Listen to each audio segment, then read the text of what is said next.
Hello everyone and welcome back. I'm not gonna keep you too long, so let's just get into it. So in this episode we're going to talk about how to hold a drift once initiated. This is basically the main reason I wanted to start this series in the first place, because I feel like no one knows how to explain this part properly.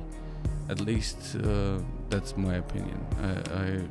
I tried learning, like I said before, I tried learning from other people's videos and stuff, and it just didn't make sense. I guess it didn't really clicked with the way they were explaining it. Okay, hopefully I can do a better job at it. So, but you'll be the judge, I guess. Okay, so there are a few things you need to remember regarding this issue. First thing would be that your car has a certain maximum steering angle input. Okay, I'm saying this because when you start drifting and you reach that maximum angle and your rear wheels start to rotate, this leads to the front wheels also losing grip because they're starting to turn on the paved surface with the whole car.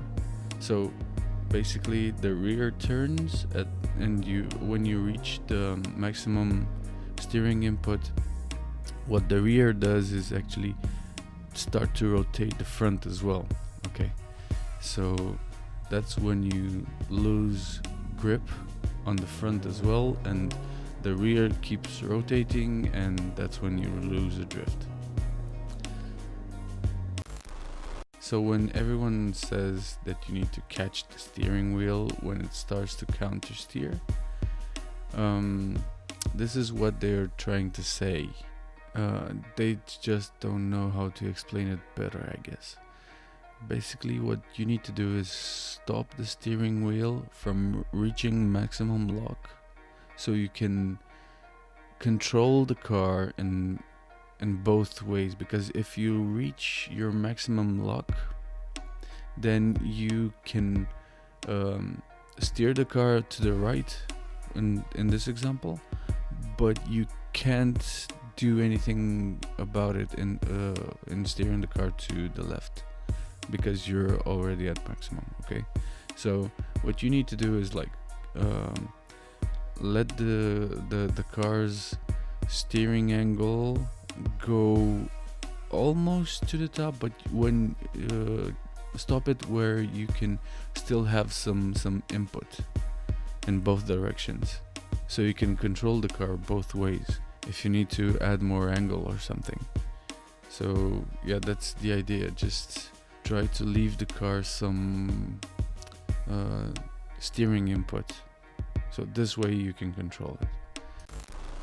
One more thing to take into consideration is your throttle input, because once you stop your steering wheel from going to maximum lock, you will have to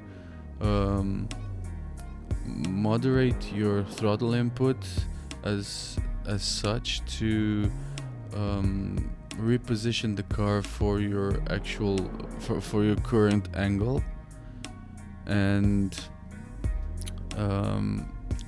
this way you can control it. I guess I should try and show you what I mean really. For example, we're gonna go into second gear here. We're gonna initiate the drift and let the steering wheel go to opposite lock. We're gonna stop it at some point. So this is my maximum lock here, right?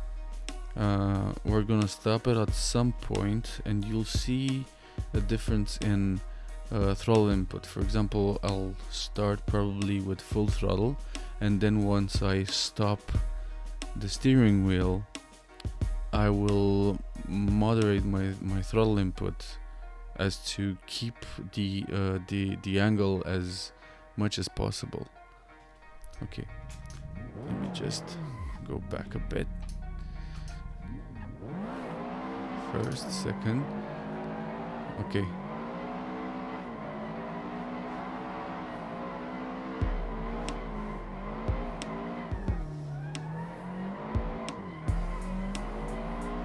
Yeah, so like I said, I didn't let the steering wheel go all the way to the right, and I started pushing the throttle less, more, and depending on how I felt the car was going, or the drift was going.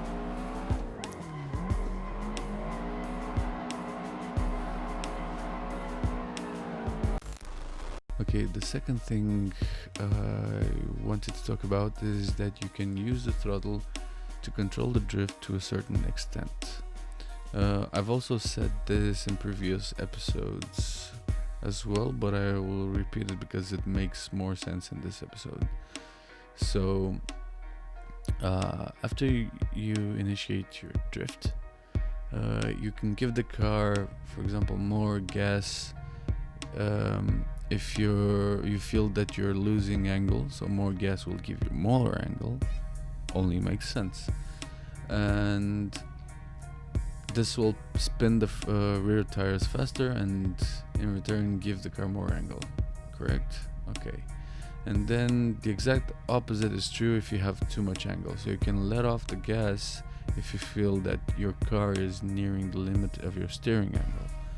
Now, I don't think you should let off the gas like completely, but that depends on the situation. But you'll get the feel of that once you start getting the hang of it. So let's just do an example right now. For example, now I need more throttle, less.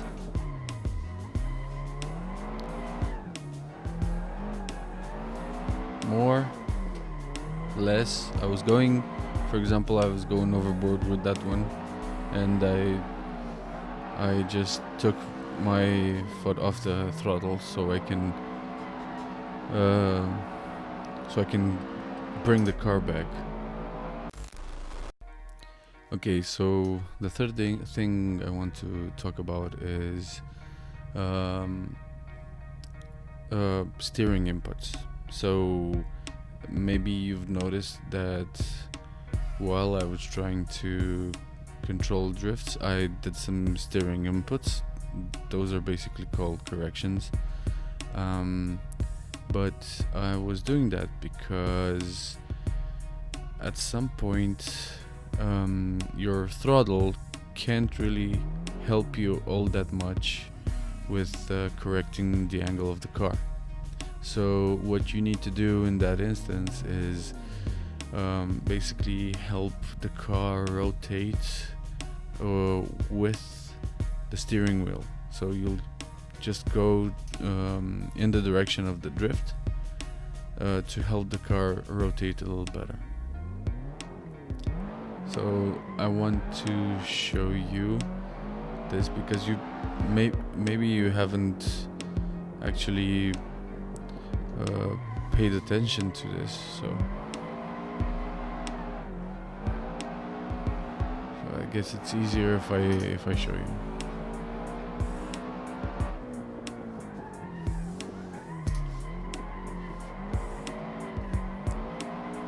So right here I'm losing rotation and I'm trying to make it up with the steering wheel. Again, I'm correcting. Because the throttle can only help you so much. It depends on the power of the car. You have when you hit the rev limiter and the car doesn't rotate anymore, then you need to help it with the steering wheel. That's basically the idea here. And yeah, we're kind of done.